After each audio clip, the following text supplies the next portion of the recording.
You have to upload the presentation PowerPoint. Yes, yes. You have not uploaded. Presentation but PowerPoint not upload. Now we have upload our report. Assignment upload. Our assignment upload.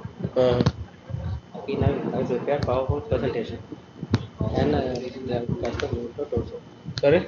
I also print out Ah, also. okay, okay. You make the presentation with the word bar.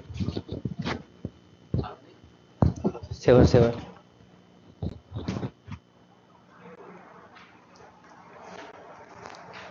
What's the number? Number 7 and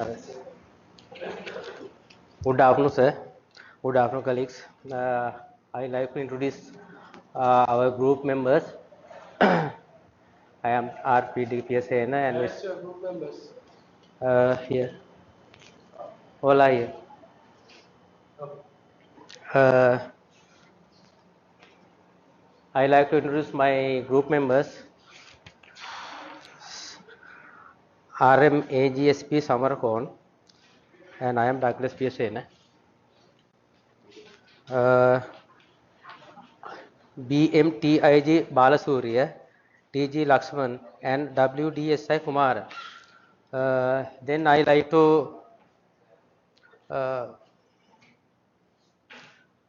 got our research audit research topics. Our topic is the influence of the audit report on the relevant accounting information reported by the listed Romanian companies. This audit research done by Milal, Elena Rabu and Ian Proctor Rabu in Romanian citizen. This is our background of the topics. There is information asymmetric among the different stakeholders. The information published by companies in their financial statement might contain distorted figures since managers of companies may try to show positive pictures of financial performance to continue the owners that they have performed their roles well. Investors are especially concerned about figures disclosed in annual reports of listed companies when making investment decisions. The auditors offer through the audit reports a professional, objective and independent opinion regarding the presentation in financial statement of the true and fair view in most significant aspect of the financial position and performance in accordance with accounting framework. One of the objective audit opinion is support the actual and possible investors decision. Investors depend on audit opinion expressed by auditor regarding financial statements since auditors have access to inside information and their high reliability of professional judgment. Especially they more rely on audit opinion expressed by reputed audit firms since their members and staff receive continuous training. Our selected research discuss the impact of the audit report on the on decision of investors on listed Romanian companies. Then this is the background of the topics. Then I like to invite Mr. Lakshman to do the objective analysis.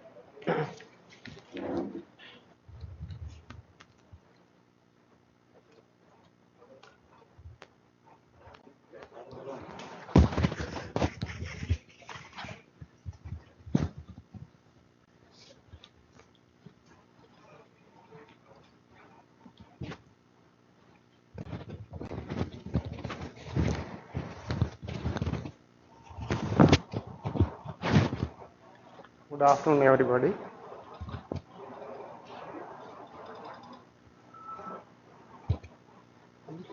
Good afternoon, everybody. Concept included in our selected article.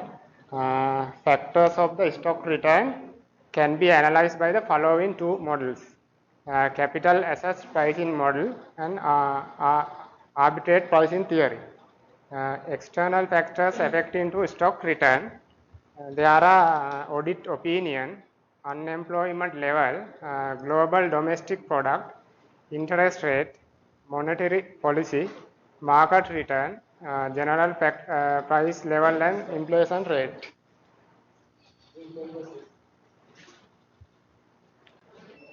Internal factors affecting to the stock return.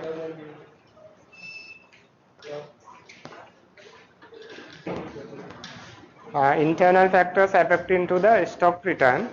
There are return on equity ratio, audit opinion, accounting information. Objective of our research article, selected research article, to analyze the influence of the audit report, preparing for the financial statement of the listed company on the investor's decision on the financial market regarding the stock acquisition or sale. Our presentation continues at the next minute.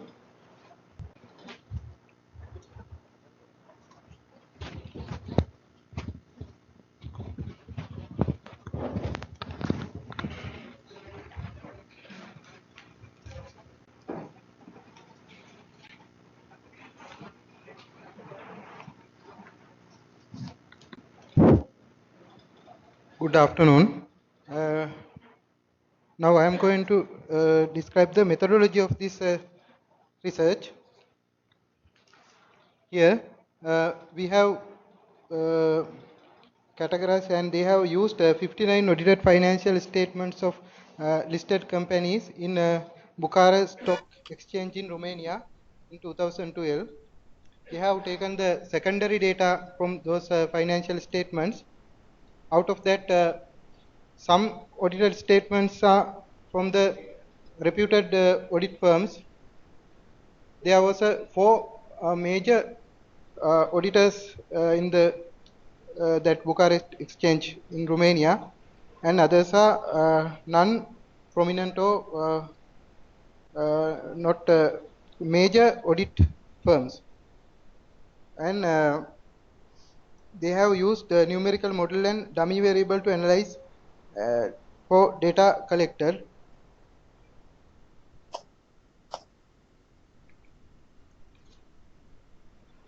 Here, as an independent variable, they have taken ROE, return on equity, return on asset ROA, and net margin, and the financial autonomy ratio.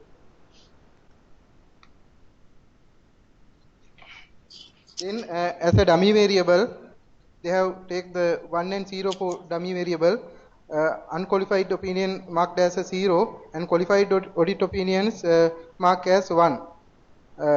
Unqualified audit opinions with observation, they have marked as 1, and the auditors in not form big 4, they have marked as 0. Then dependent variable, stock return no added value of the return, otherwise capital gain yield, that is the price increase, has taken as a dependent variable. In order to achieve the research result, they have used the ANCOA regression model. ANCOA model, the dependent variable is quantitative, while the independent variable can be both quantitative scale and type and alternative dummy type. It has been used the SPSS for data analysis purpose. And here we have that regression model. Right now I can't show it. There is a big regression model, and using that regression model, they have yes, sir.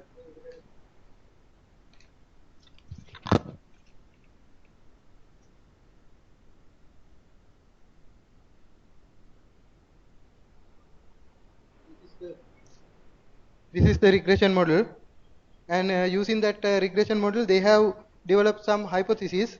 Using that hypothesis, they are going to prove that the hypothesis. In order to describe these hypothesis things, I will invite my colleague to do this presentation further. Thank you.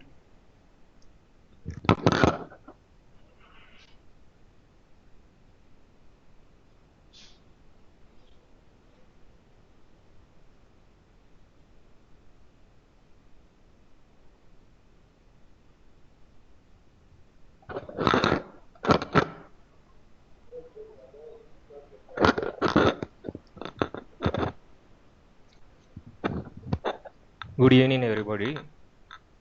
So my part is to now my colleagues explain the other part of the research and when what the research is, and now I am going to explain you what hypotheses are.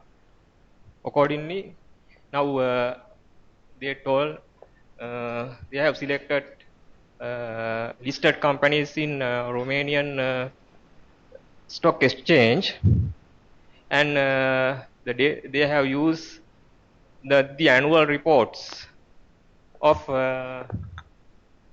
Romanian listed companies. Accordingly, research hypothesis is an important part of any research.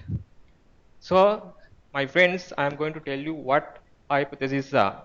So, one hypothesis is for Romanian listed companies, financial statement audited that are presented have significant influence on the stock return according to the financial performance and position of the company based on the accounting information. The other hypothesis is that depend on the opinion in the audit report and on the Big Four auditors' memberships, there are significant differences between the average of the stock return determined by the company's financial position based on the accounting information.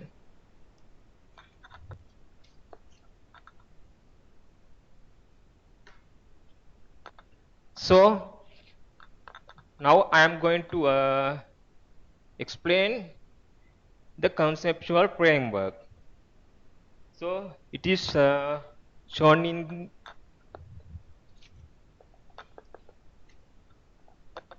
you can see it, and now what they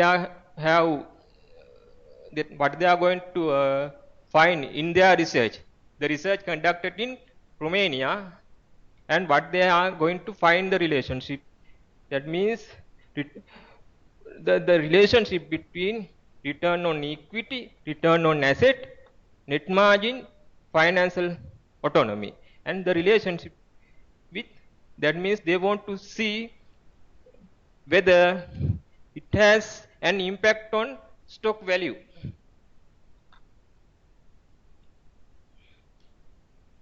So finally, let me present results or finding of the research. The research article conclude that information published in Romanian companies have significant influence on stock prices depending on the nature of audit opinion on the audit report and on the big auditors and on the auditors big four membership. What is big four membership in their context is I am going to explain you the reputed audit firm in that country. Now in Sri Lanka also, you know, if you go through an annual report, there are famous companies like PricewaterhouseCoopers and Ernst & Young and KPMG Ford Roads. You can hardly find other audit firm names in public limited companies. The other conclusion is that at the same time, depending on the opinion in the audit report and the auditors for membership, there are significant differences between the average stock values determined by the company's performance and financial position expressed through the accounting information. So my friends, thank you very much.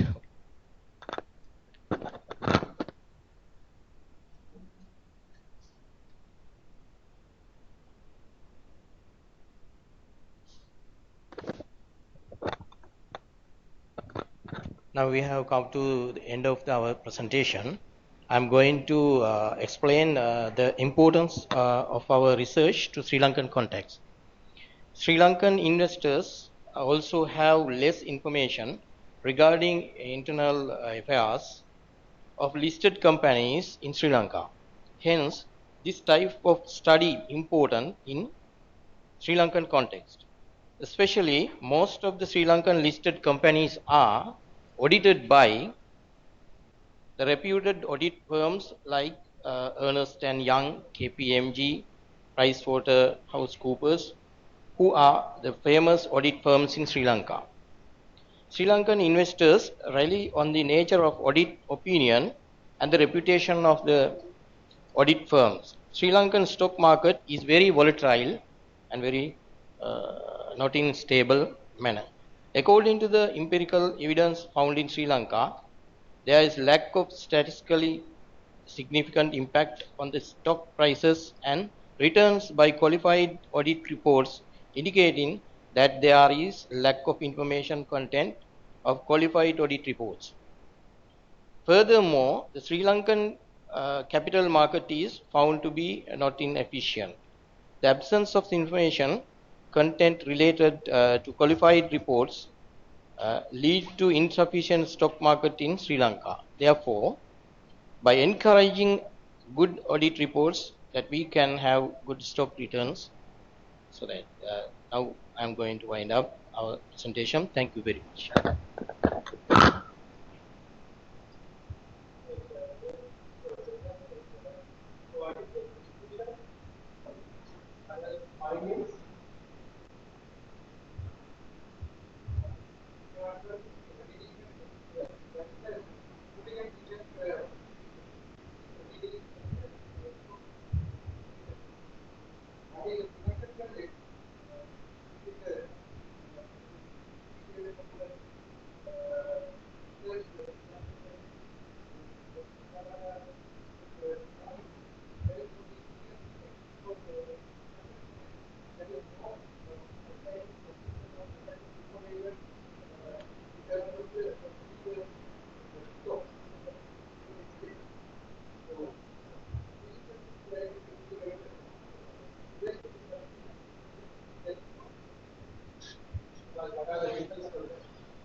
Hello, good afternoon, everybody.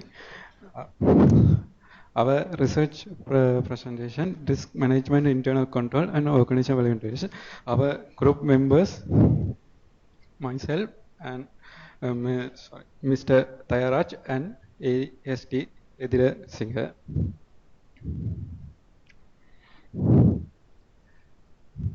Background of topics. The title of this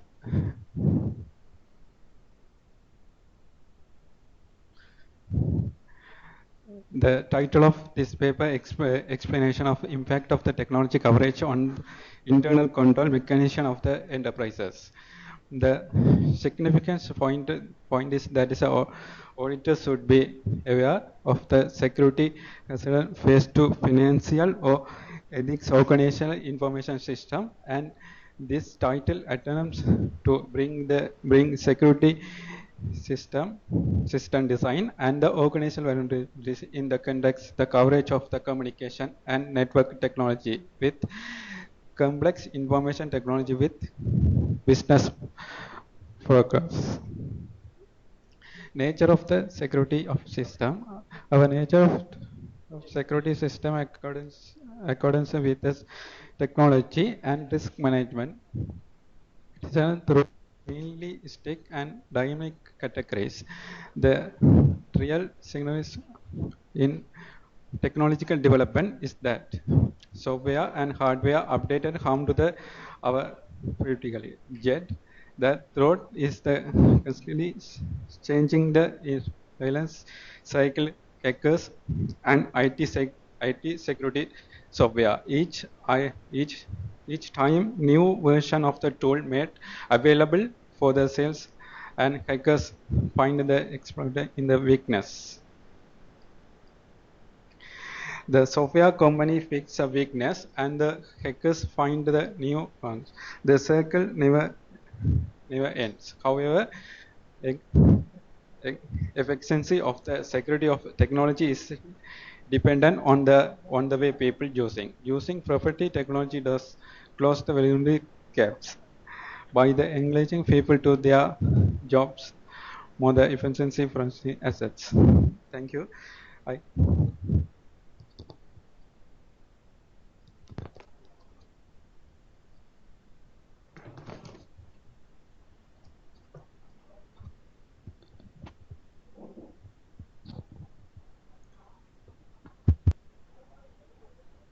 Very good evening to all. So today our topic is risk management, internal control and organizational vulnerabilities. So under this one we have to already explain the background of the studies and nature of the system. So my part is to design of security system.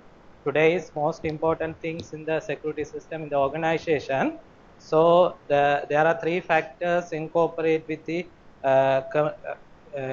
there are three factors contributing the designing the security system. First one is security threat have become much more sophisticated in the last few years. So the security threats. So when we are entering the security system, the security systems are more challenges one.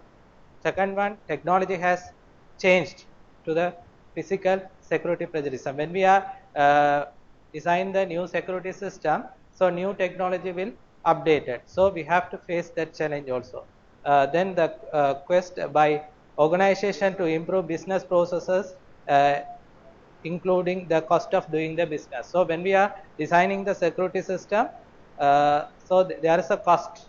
So business process means there is a set of activity done by the organization. So in that time there is a cost arise. So in same scenario, when we are designing the security system, the cost also increase.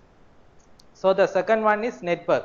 So according to the paper, so according to the research paper, the convenient issue is forcing the physical and logical security department to rely more of IP business network than the past. So network means so internal network and external networks are there. It is well known risk management, internal control, and that these networks are under the consistent change. So we know about what is internal control and what is risk management. So the internal control is a set of policies that are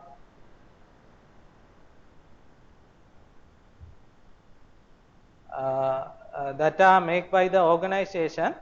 So that also the risk also is a most important part. It is a potential problem.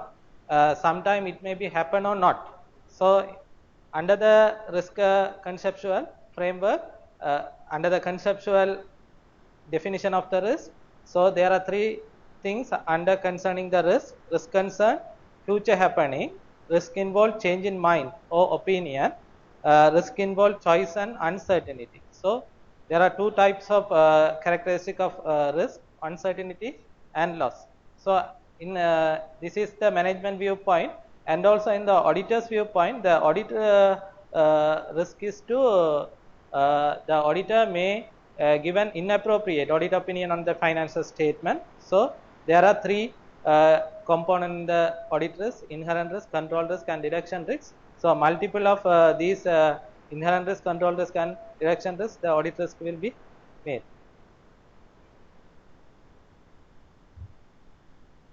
So under the further explanation to the network,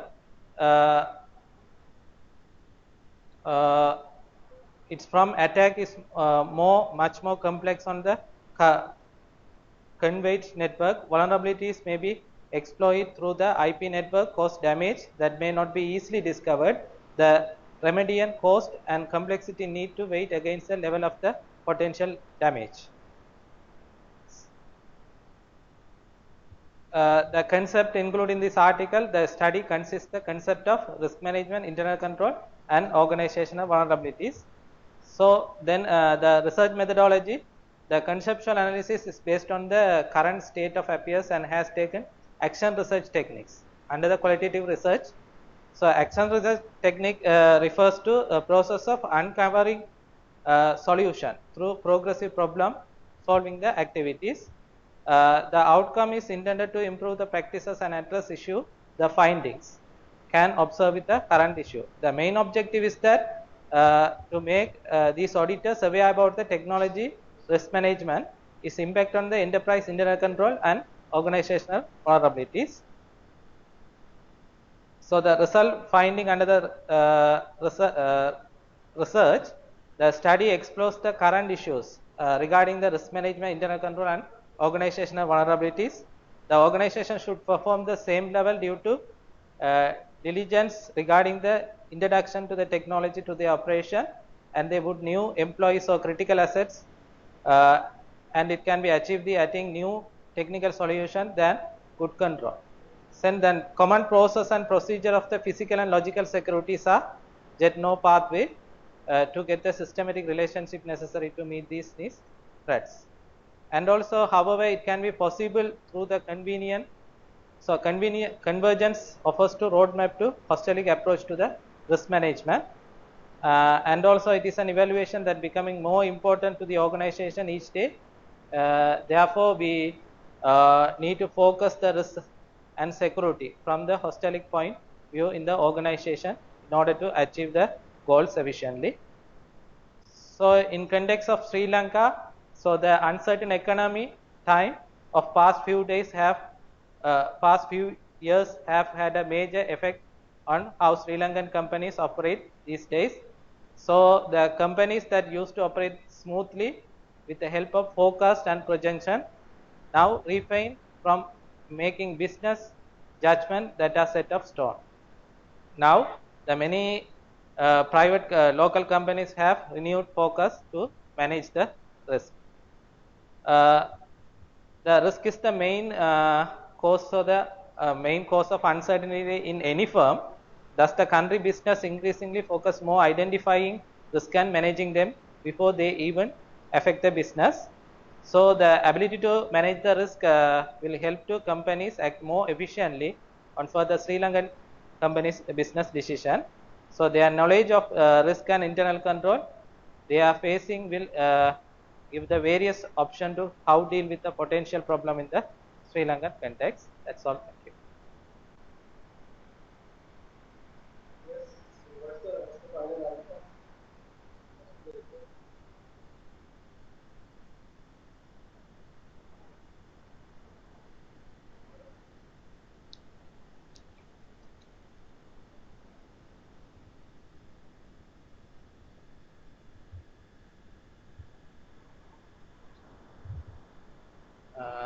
The study explored the current issue regarding the risk management, internal control, and organizational vulnerabilities. The organization should perform the same level of due diligence regarding the introduction of technology to their operation as they would be a new employee or critical assets, and it be achieved by adding the new technology solution than the good control.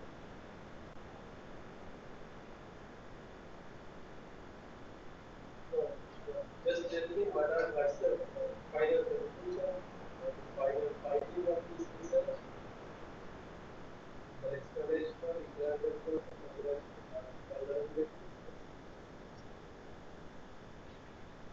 the final finding.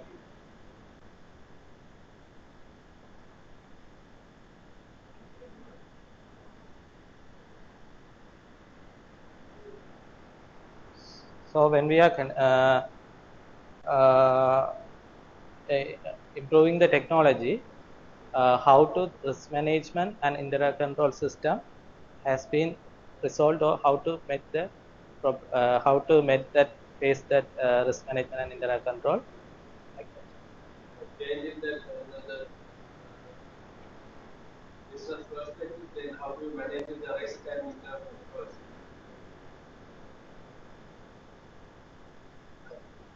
Thank you, sir. Three members of the Online Edirisingha. 53 is online. Already you called.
no, you can't do that. Oh, when you upload the first, then you can get forward. No, if you have uploaded the presentation, have you uploaded? No, you said so with the others. You have fine.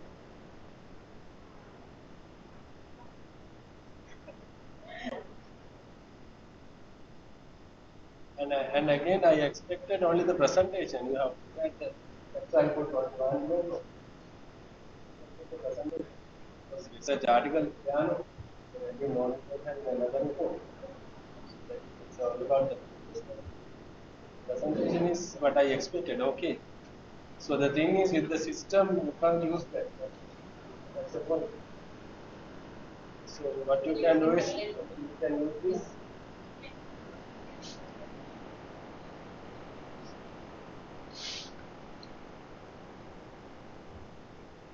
Okay, okay. You can. How will you present this? Individual. Group. Other side. Group. Then 3%.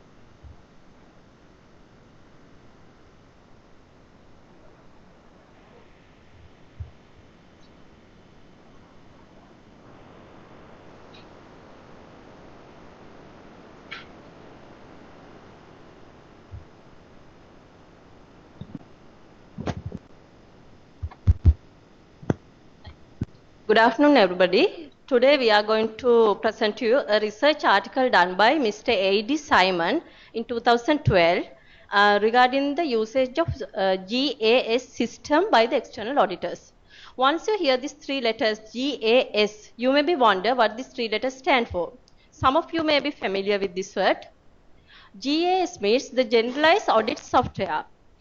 If I give you a brief introduction about this GAS system, Generalized audit software is a technique that used by the auditors. Now almost all the accounting functions and transactions, they are done through computer environment. So it's expected that audit function also will be computerized in the future. So out of this audit analysis techniques, GA system plays a very significant role. Most importantly, it is being widely accepted by globally. So in this research article, Mr. A.T. Simon, his main purpose is to find out the percentage of this usage of this generalized audit software in UK. Especially, he has focused about the small and medium scale organizations in UK, because almost all the researchers, they have focused on the big four companies. So finally, he has found out the percentage of usage of this generalized audit software by the UK small and medium scale organizations. So before going further, I would like to introduce my team members. We have 5 team members, and myself, I'm Aruni, and I have given you the background of this topic, and the methodology will be explained by Mr. Mohan, and the concept would be explained by Mr. Lakshan, and then Fasna will explain about the importance of this topic and the findings of this topic. And finally, last but not the least, Ms. Krishani, she will explain about the importance of this concept to Sri Lankan environment. Thank you very much.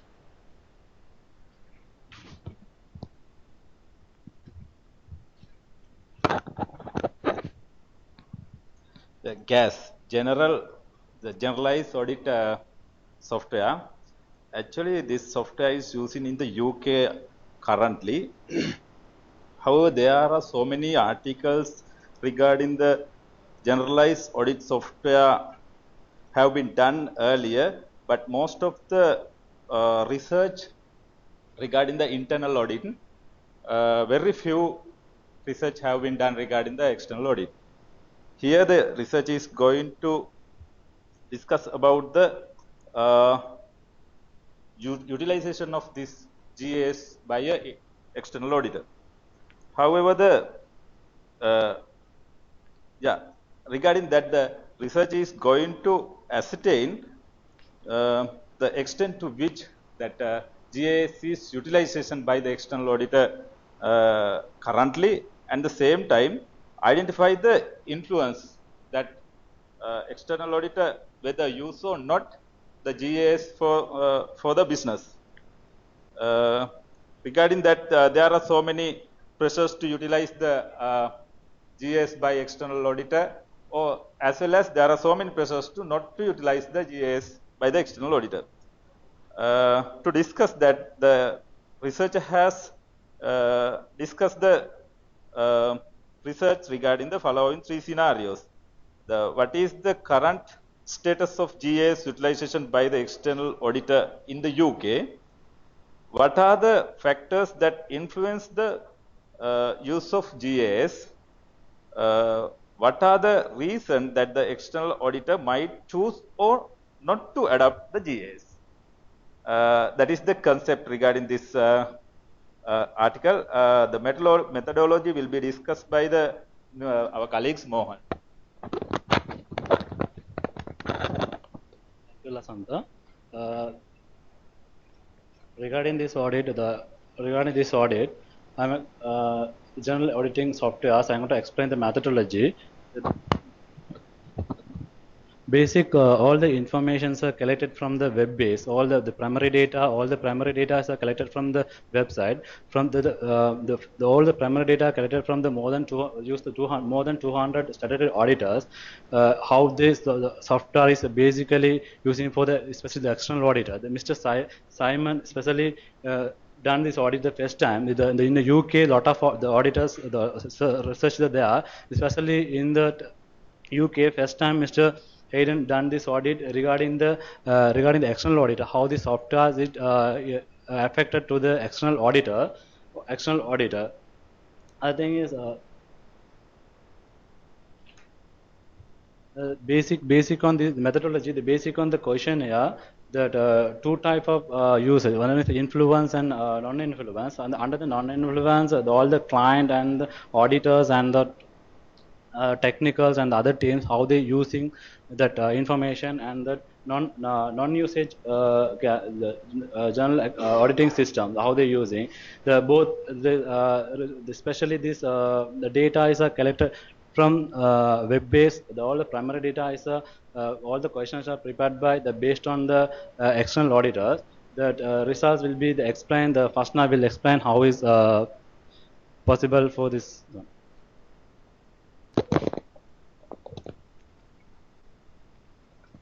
Thank you, Mohan. Thank you, Mohan. Good evening to all. Then I would like to explain about the finding and the results of this research. According to the data analysis by using the methodology, the researcher find the generalized this audit software are usually very low among the auditors in the UK. That is the final results of the researcher, because there are so many reasons behind this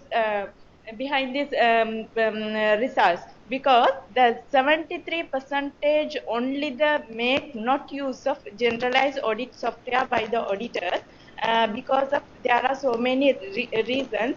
One is the limiting benefit of using the audit software in the auditing in the small client basis, and other one is higher cost.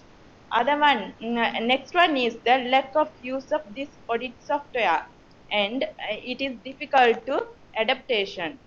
But however, there are rest of this 26% that positive to making the signal to using the audit software among the auditors in the UK. And there are so many factors identified by the researcher. That is, first one is client. That means support the client environment.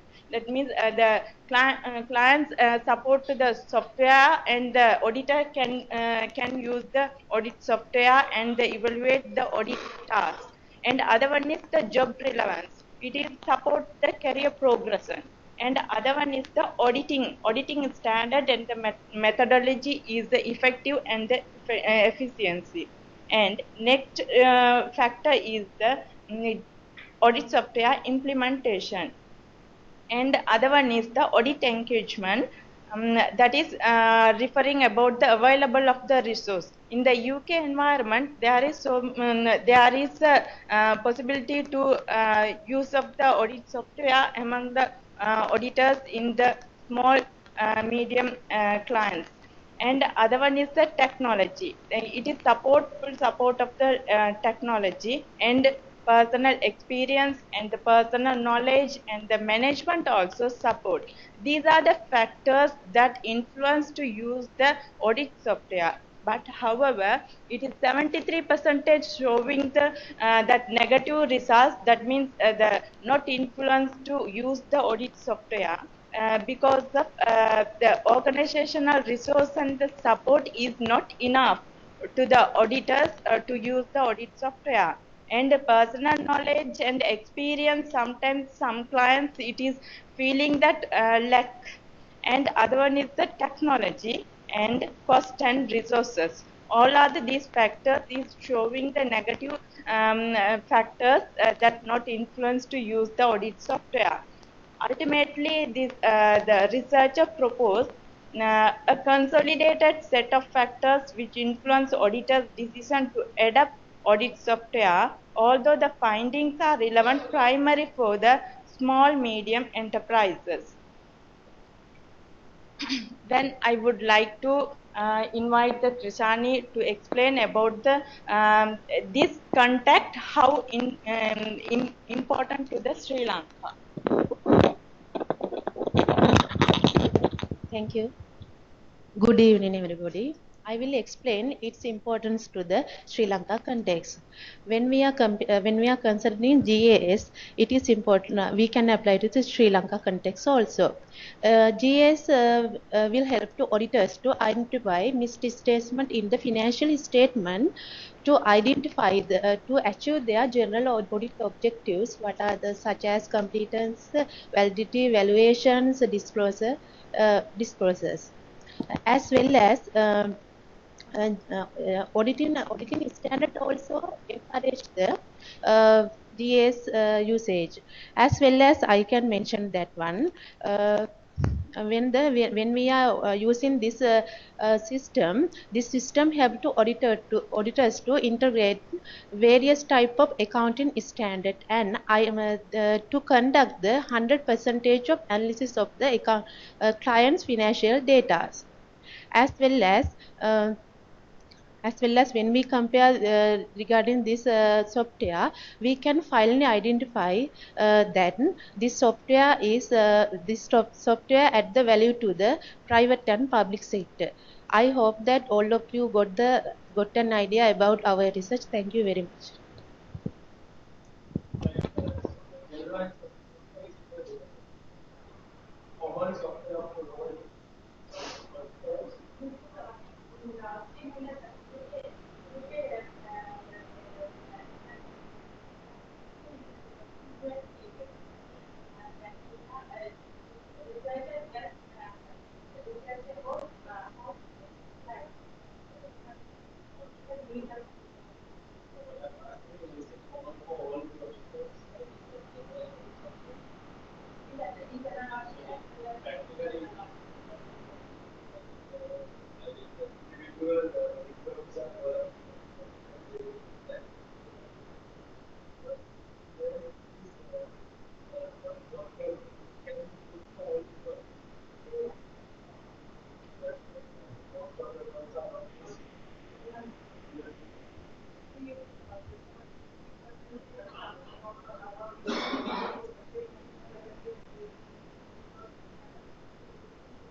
Good afternoon, all of you. I select my topic is uh, an evaluation of client fraud reasoning motives, fraud reasoning motives in assessing fraud risk, especially concerning the internal auditors and external auditors. This research done by three person. It is present to International Accounting and Business Conference in 2015, and I explain the background of these topics. Actually, when we assessment the fraud risk, the auditor role is auditor should maintain their auditing process considering the professional due care and he, he auditor try to give reasonable assurance regarding the financial state. In addition to management role is maintain a good internal control system in the organization. In this research paper, identify the concept, broad single concept. It is the clients, the client firms maintain, try to make a frauds considering three concepts. It is the first one is maybe an incentive or pressure, financial pressure from the top management. In addition to that, other fraud sorry reason maybe opportunities. They try to make a frauds considering opportunity. Other thing is attitudes. There may be an attitude affect to the frauds. The main objectives of this research is examine the effect of fraud risk factors in assessing fraud risk. The first one is then examine the interaction effect of the different combination of fraud risk assessment in the assessing fraud risk. These two main objectives of the study is target to find out the what is the combination of fraud factors and risk assessment.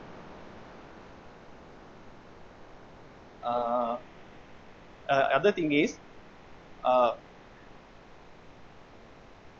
in this concept, this article, the internal auditors also external auditors should be considered about the both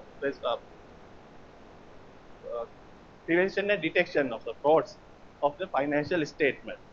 Therefore, they have to consider about the I mentioned before opportunities, pressures, and attitudes of the client company when assessing the fraud risk that particular company. In addition to that, before a global crime survey, past surveys find out most of the client companies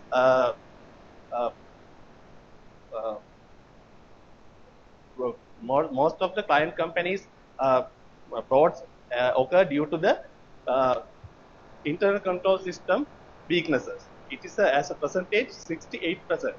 In addition to that, 18% from opportunities and other 14% is attitudes due to the client companies employees attitude. That's the previous findings according to the Global Economic Crime Survey. This research used one independent variable for the assessment and three independent variable. Independent variable is the internal control system, and two is the pressure, financial pressure, and three type of auditors, maybe internal auditors or external auditors. Their thinking is also taken into consideration when assessing the fraud risk. They select 200 internal and external auditors and use separate two cases to assess how they consider the fraud, how they assess fraud risk when they facing certain scenarios. It is according to the calculation, the article use a ranking procedure, and it is find out the final result. It is a result is there is a significant relationship between fraud risk factors and auditors fraud risk assessment judgment. I mentioned the factors. Factors means internal control system, attitudes, and I mentioned before type of auditors, pressure, and internal control system. Then among them, there are financial pressure and fraud. Internal control system is a basic significant relationship when assessing the fraud risk of the fraud risk assessment judgment. In Sri Lanka view, we know we are in the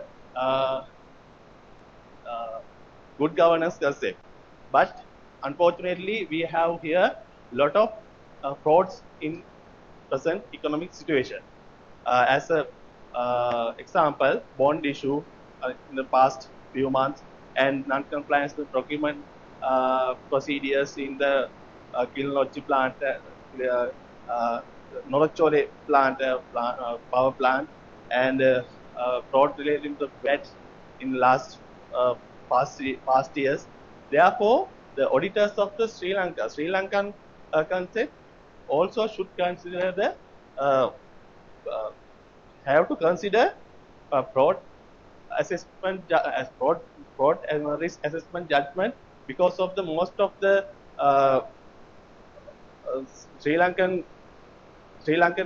situation, Sri Lankan scenarios. We can now see the lot of frauds in the financial institute, government institution, and private institution. Therefore, Sri Lankan companies, Sri Lankan private audit firm, and also auditor department, and in addition to the other internal auditors, also should consider about the fraud assessment judgment factors when doing auditing activities. Thank you.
මල්ලි සර්ගේ නම කිව්වද මල්ලි?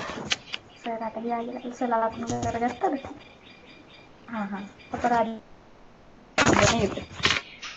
කියලා ඉන්නත් තිබ්බ සර්ට ඔච්චර දහලන්න උවමනාවක් නැහැ. හරි මල්ලි ප්‍රසන්ටේෂන් එක සර්ට දාලා ඉන්න බෑ. එහෙම බෑනේ. ලකුණු දෙන්නේ අරකටද? ඔයා පැහැදිලිව අහගෙන එන්න. ලකුණු දෙන්නේ මොකටද කියලා අපි මේල් කරන්නද කියලා ඔබ සර්ට? එළ. ඔව්.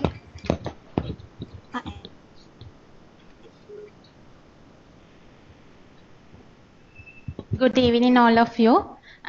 Today we are going to review the article done by James L. Bierstaker and Richard G. Brody and Carl Pacini on accountants' perceptions regarding fraud detection and prevention methods. First of all, I like to explain what is fraud. Fraud is an intentional act by one or more individuals among management, employees, or third parties to obtain an unjust or illegal advantage. Nowadays, a lot of organizations use fraud prevention methods such as maintain a fraud policy and employee reference checks, use analytical review, password protection, and firewall protection. From our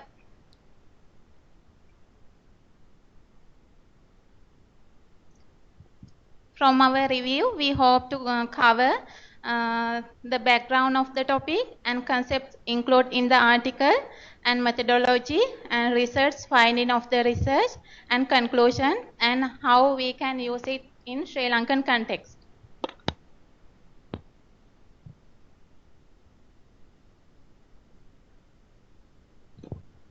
If we go through the background of the topic, the article on accountants' perception regarding fraud detection and prevention method is based on a research carried out by three scholars, namely James L.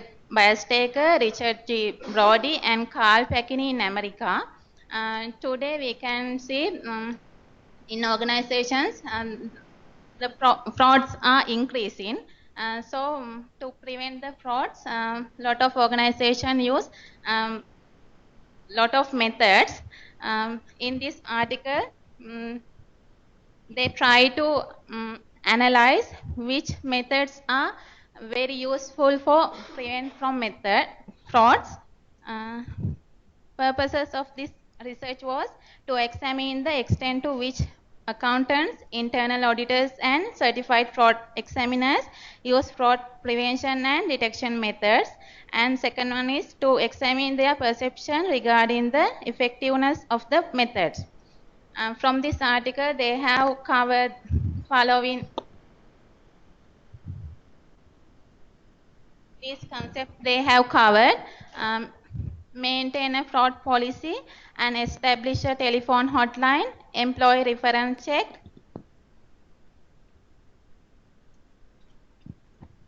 and fraud prevention software like as password protection, firewalls, digital analysis, data mining, and discovery sampling. And also they have explained about forensic accountants, and this is very important topic in this article because finally they have conclude the forensic accountants is very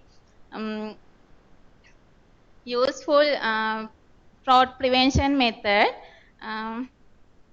To carry on the review article, I invite my friend Veronica.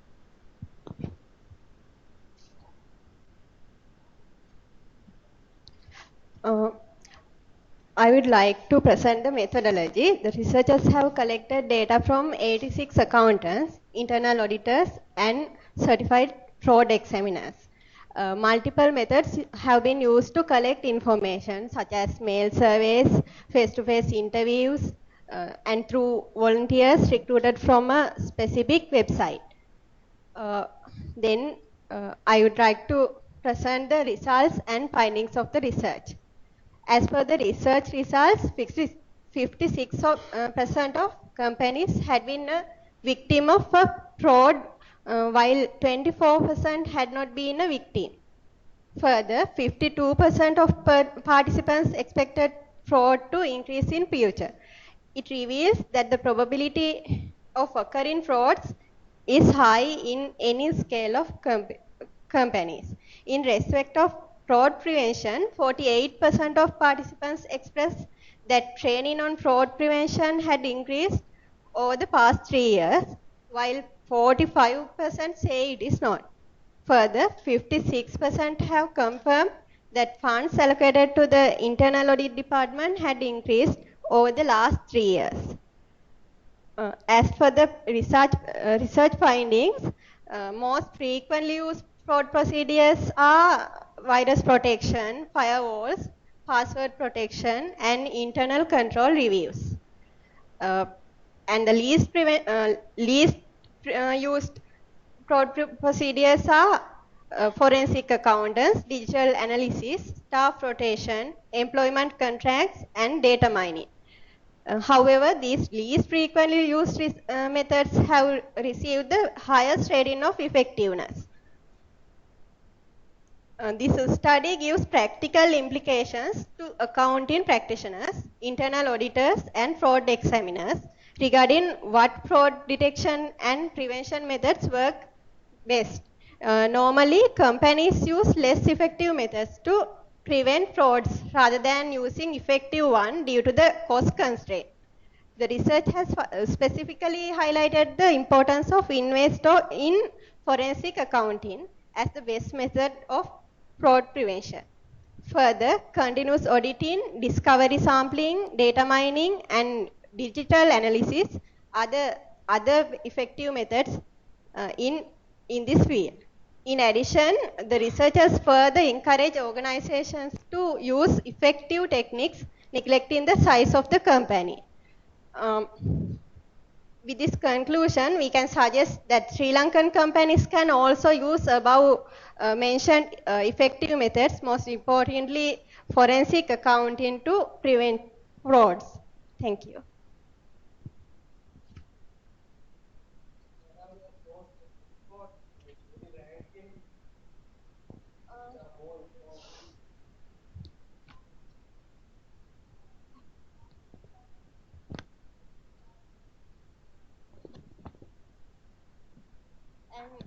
Discovery sampling, data mining, and digital analysis are the other effective methods.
Good evening.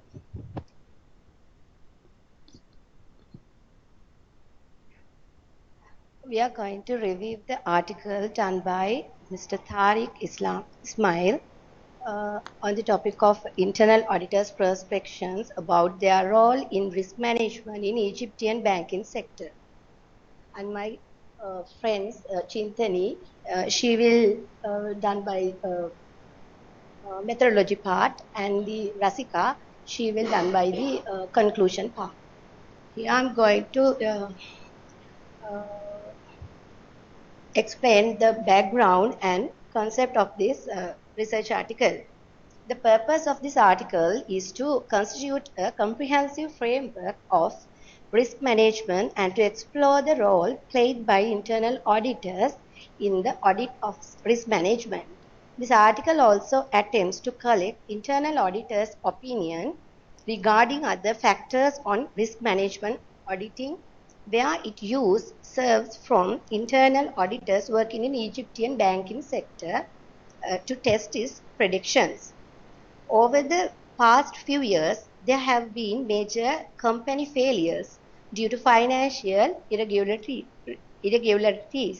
This has inevitably led introducing regulations by several countries to tighten internal controls within companies. Furthermore, the rise of corporate scandals, financial statements, frauds, and mismanagement in the international financial markets, along with the enforcement of many legislations, that emphasize understanding the proper application of risk management and corporate governance concepts have emphasized regulators and managers to properly implement risk management, internal control, and governance principles for promoting operational efficiency, along with acting as buffer to reduce losses in times of crisis. In view of the substantial benefits that can be leveraged through risk management, many of the emerging countries like Egypt are on the way to embed risk management systems in organizations. Internal audit is an independent, objective assurance and consulting activity. Its core role with regards to enterprise risk management is to provide objective assurance to the board on the effectiveness of risk management. Enterprise risk management can be viewed as a natural evolution of the process of risk management. Egyptian banking sector has commercial banks, business and investment banks, and specialized banks. The research aims to identify major criteria of the comprehensive risk management framework that can be employed in banks incorporated in Egypt, to define the major procedures to oversee the whole risk management framework in order to provide reasonable assurance to the bank's shareholders on the effectiveness of risk management, to examine the role played by internal auditor and other actors in the audit of risk management framework, and to examine the influence of type of bank's ownership on both effectiveness and quality of risk-based audit process. For developing hypotheses, it is expected that internal auditors in banks incorporated in Egypt have aware of risk management framework and would be able to access its effectiveness to provide assurance to management. And the methodology will be described by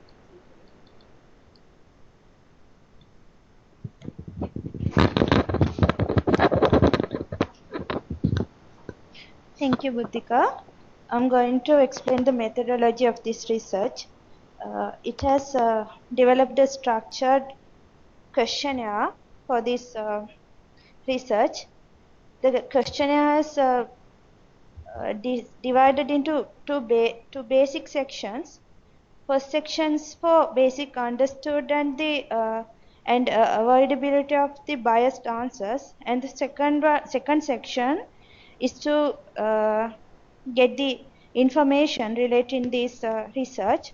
It is for internal auditors, and it has this questionnaire has mailed to 39 banks in Egypt, and they have taken the feedbacks from internal auditors, and according to that, they have developed 6 hypotheses. First one is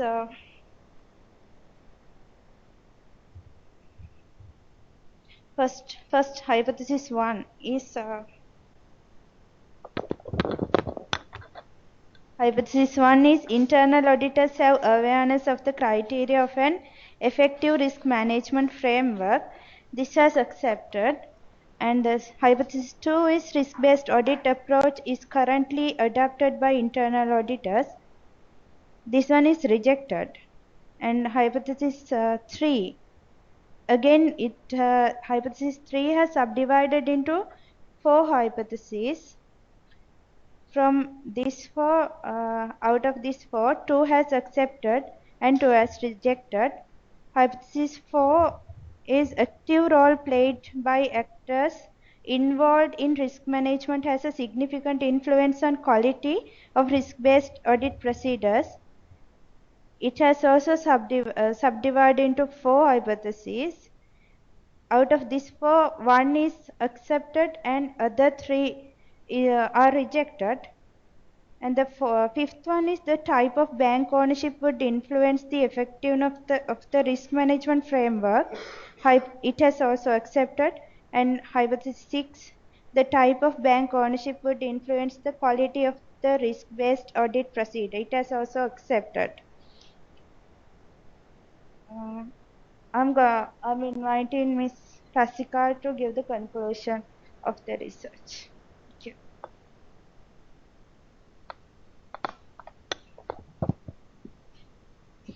Thank you, Chintani. Good evening to all.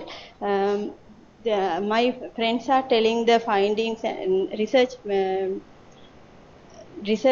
topic and findings. According to that findings, I am telling to the conclusion. My conclusion is there is a relationship between banking ownership, effectiveness, and quality risk management and framework.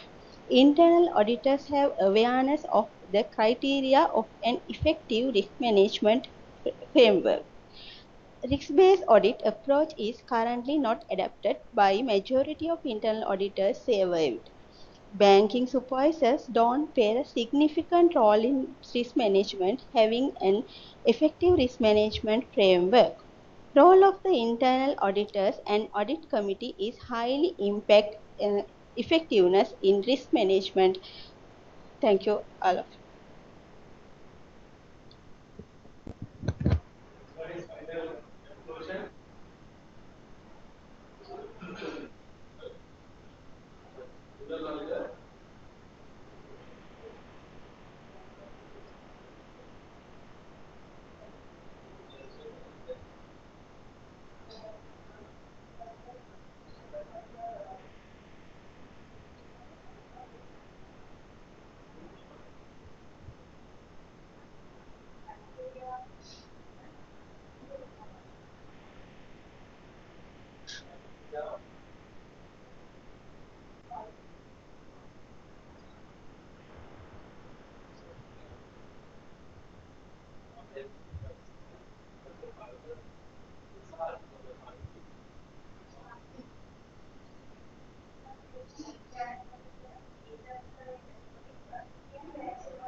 Right.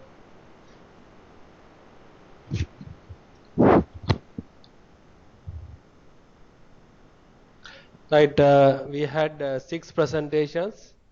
So, any presenters who are willing to do the presentations online? Anybody is in online to make the presentations? You have the time. Anybody? Edirisingha is one of the group. Then Emmanuel, I don't know. Pereira. So if you are in the group, any group, then it's all right. So anybody is willing to make a presentation? So there is we have the time. Yes, sir. Can you hear me? Yes. This is MSA Pereira. Yes. We are ready to present, Yes, sir. yes. Edirisingha, you are in one group, right? Right. Edirisingha, not Edirisingha, sir. We have Shobana, Jerem, and Sathaksran. Right. So you can do the presentation, okay? Okay, sir. Give me a minute, sir. Okay, okay.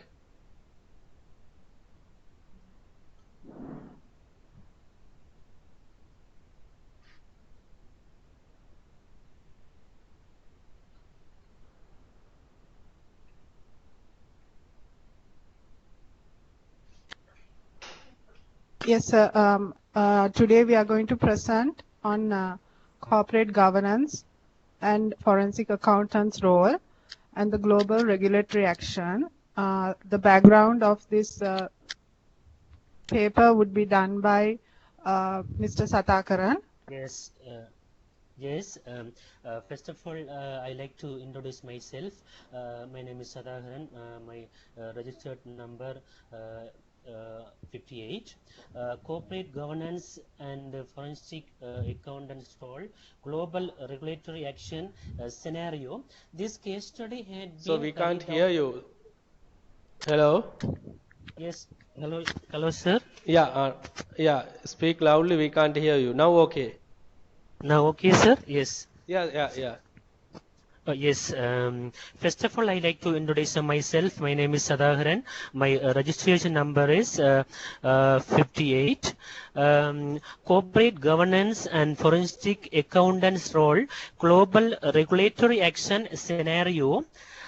This case study had been carried out by Professor Madan Lal Basian of KIMEB University, Republic of Kazakhstan, and had been published on International Journal Accounting Research 2013. It is based on the two main aspects of today's corporate world in terms of financial fraud and white-collar crimes, which are corporate governance and forensic accounting. Recent corporate scandals and the later outcry for transparency, honesty in reporting, let my crimes. Let my accounting firms in the USA expand their service, included forensic and fraud. Here are few examples for major corporate frauds. Entron tops the list of biggest US corporate collapse. The company boosted in the profit and height debt totaling over 1 billion over several years. WorldCom, where tops executive overstated earning while capitalizing 9 billion of telecom operating expenses, thus overstating profit and assets in order to cover losses. Exorcised overstated earning for 5 years by misapplication of various accounting rules to boost income by 1.5 million.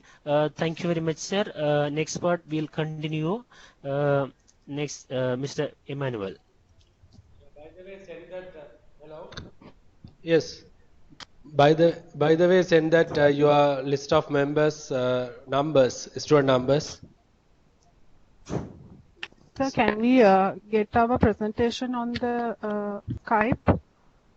No, you make the presentation, so you can just type. Anybody can just type the list of members. Yes, sir. We have a PowerPoint presentation uploaded. Can we put it All right. on the? Okay. I'll be taking that.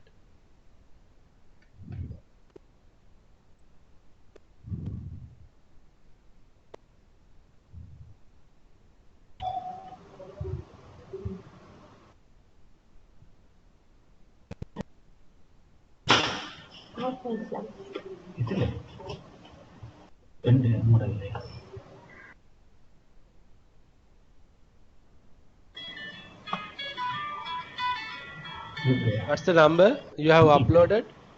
27, sir. MSA Pereira. 27. PowerPoint presentation.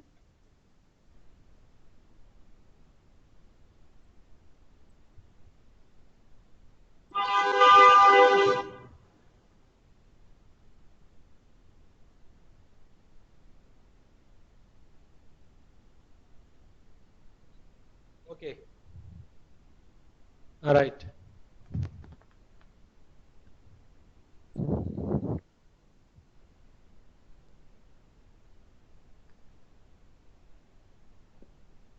Right. You can continue. Sir, I'm Shobana, MS22.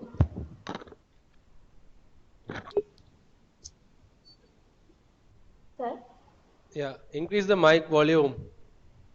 Okay, sir. We can't hear you. Can you hear Please me now? increase the volume. Sir, can you hear me now? Yeah. Now it's okay. Okay. I'm Shobana. My registration number is 22. Okay. Now I'm going to discuss about the methodology and the concepts used in this research. We know the main concept discussed on this paper is the link between forensic accounting and corporate governance against corporate fraud.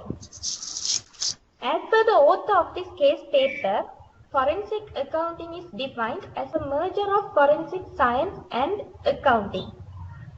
So first we will see what is forensic accounting. Forensic accounting involves the application of accounting concepts and techniques to legal problems. The forensic accounting demands reporting. Where the fraud occurs, it expects the reporting. That report will be the evidence in the court of law or in the administrative proceeding. So the forensic accounting is the application of accounting concepts and techniques to legal problems. Then we will see the other variable, the corporate governance. The corporate governance is the system of rules, practices and processes by which a company is directed and controlled. Corporate governance is very important to an organization because every organization has its stakeholders. The stakeholders have some expectation as well as the company's management has some expectations. The corporate governance helps to keep the balance of the interest of the company stakeholders. The stakeholders are such as shareholders, management, customers, suppliers, financiers, government and the community.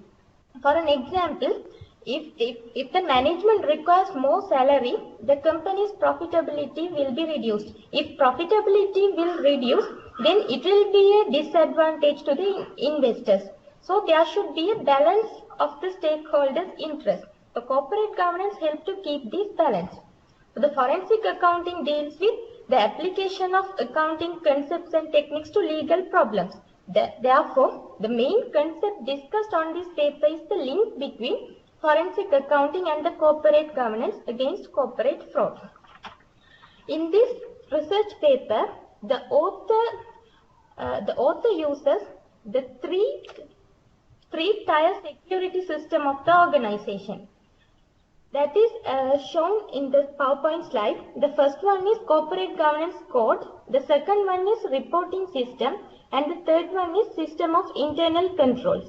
The corporate governance code consists of, first one, enforce company policy. Every organization should have its policy, and the activities should be according to the company's policy. Then achieve objectives. The corporate governance code should be helpful to achieve the objectives of the organization. Then monitoring the performance.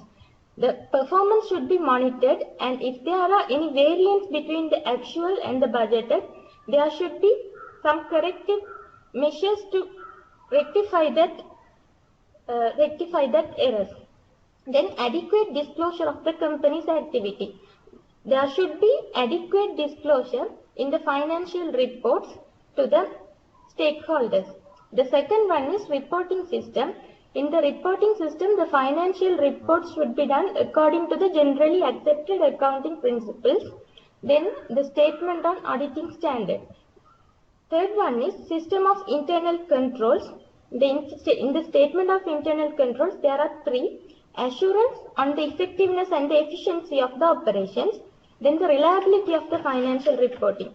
Reliability in the sense the information provided in the financial report should be reliable, because the investors or the stakeholders are making their decisions based on the financial reporting information. Then the compliance with applicable laws and regulations.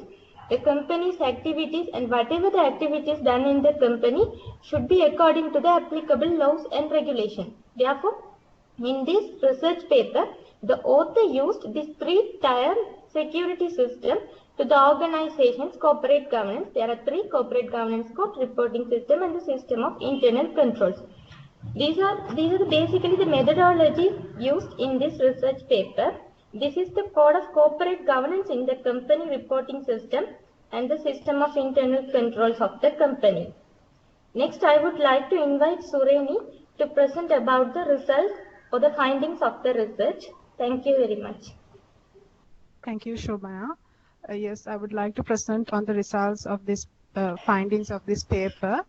The author identifies three main areas of weaknesses on the above system as the reasons for occurrence of corporate scandal, despite the techniques followed by the business, that is, lack of well-developed and implemented policy of corporate governance, lack of honesty and transparency in reporting, and inefficient and ineffective system of internal controls.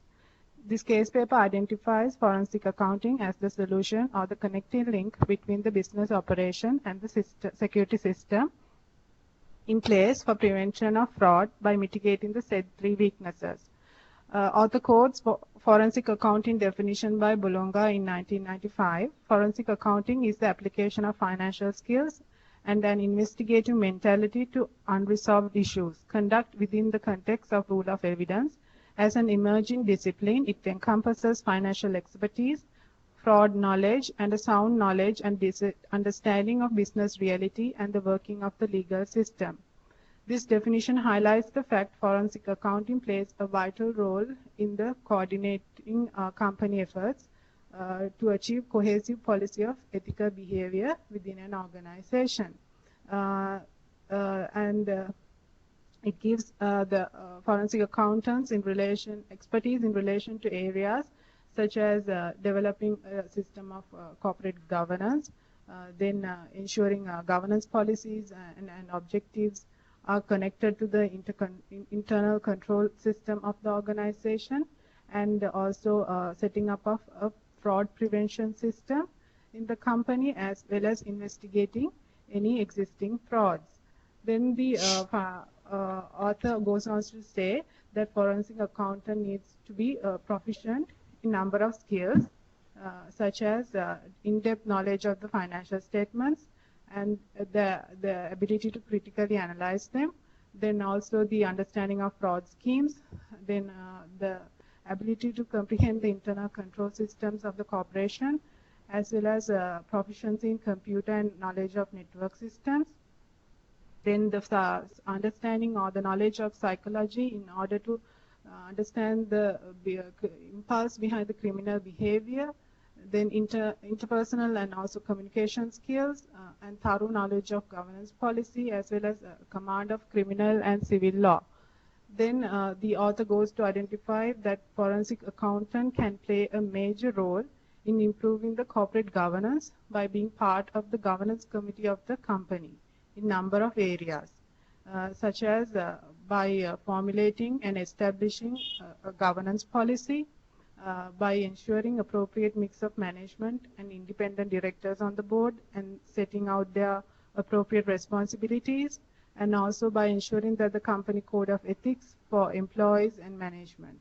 Then also in terms of preventing fraud, by establishing efficient internal control system, by incorporating ethical behavior, and also by going ahead with strong corporate governance policy, good accounting system, strong procedural controls to also to safeguard assets, and also auditing mechanism.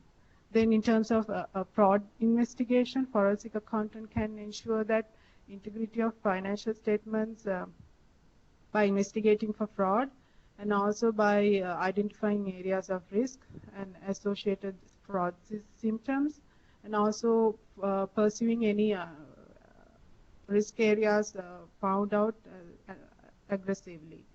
Also establishing consequences, in other words, appropriate punishment. Fraud deterrence should also include expectation of punishment.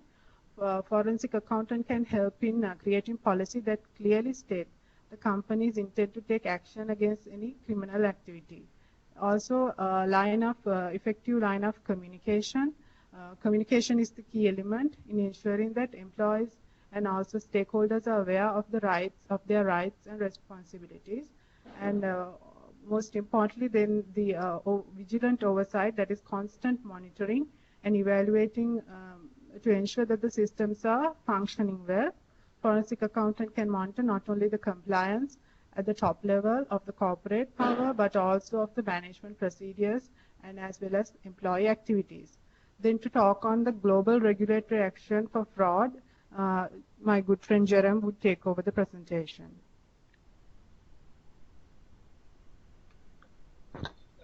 Please tell me what's your conclusion.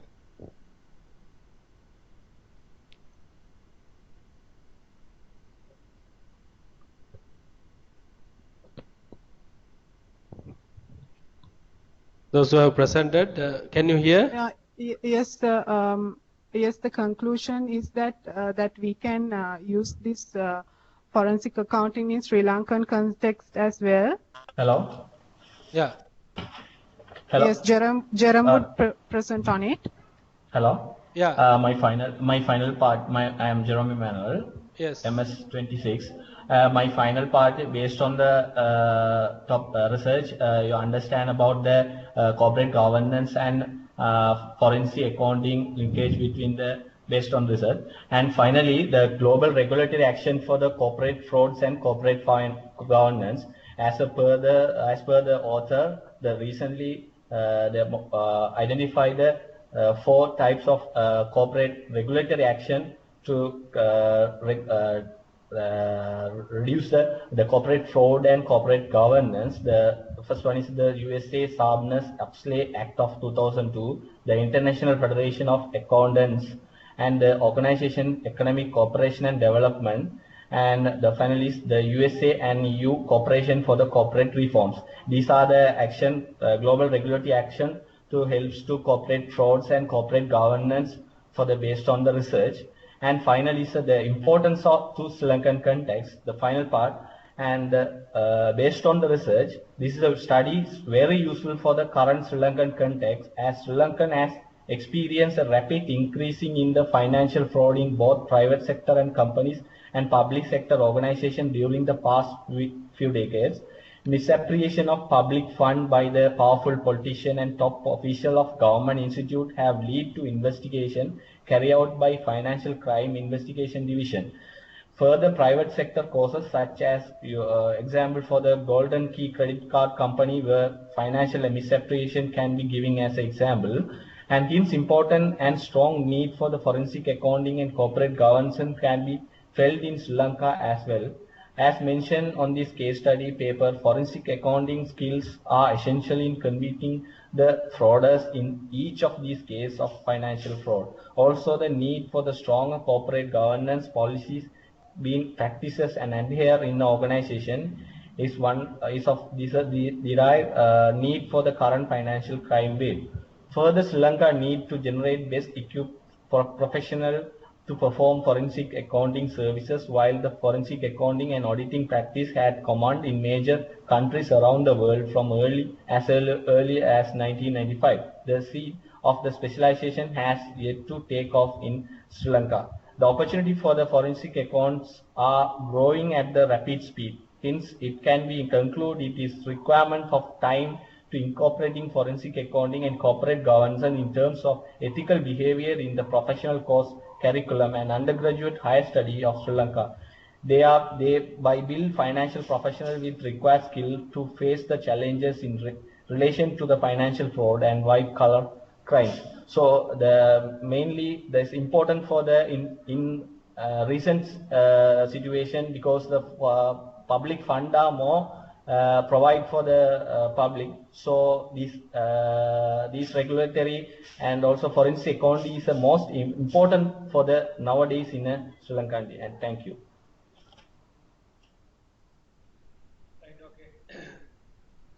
Right, okay, thank you. So there are, so just to make sure that your group members are 22, 26, 27 and 58, right? Yes. Yes, sir. Okay, okay. Right, okay, thanks, okay. Thank So you, any sir. other presenters? Yes? He's in your group now?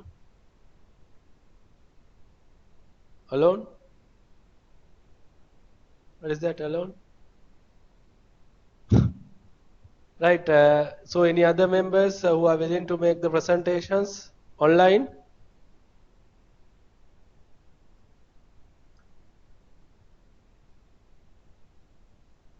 Yes? So now that Edirisingha is in your group, right? Okay, now it is finished, no? Right, so the others?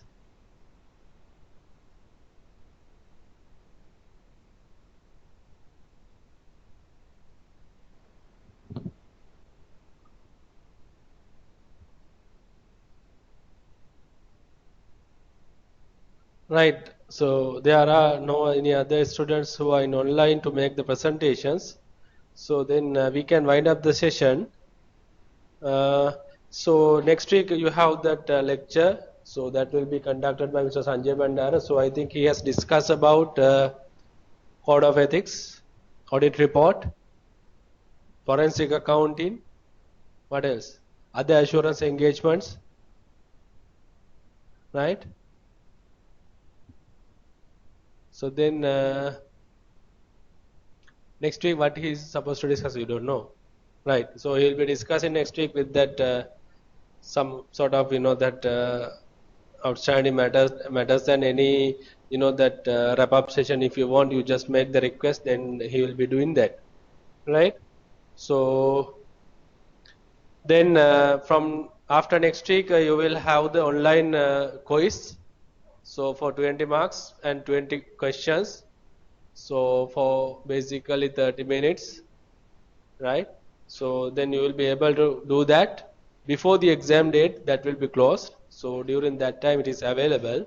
Please make sure that to complete that as well. Then so as we have scheduled, you will get the 30 marks for the presentation and 20 marks for the quiz. So then altogether continuous assessments consist of 50 marks. The remaining 50 marks for the final exam. So that is already what we have discussed. So about the so the questions, the way that the questions will be tested. So therefore, please work hard to get the maximum out of that. So then you will you can do a lot of things. So you can get more marks. So thanks for your participation and your contribution, and hope that you enjoy that series of discussions. I mean, it's getting somewhat bored, but again, so you will get something out of that for your knowledge as well as for your working environment. So please apply that knowledge in when you are making your decisions and while you are working. So thanks a lot once again. So wishing you very best for your exam and the rest of the things. So thanks.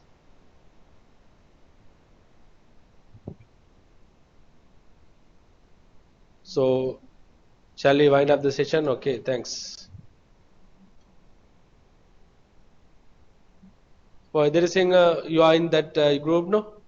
So, okay, then it's okay, right? So, we'll be getting the marks. He's online. Okay.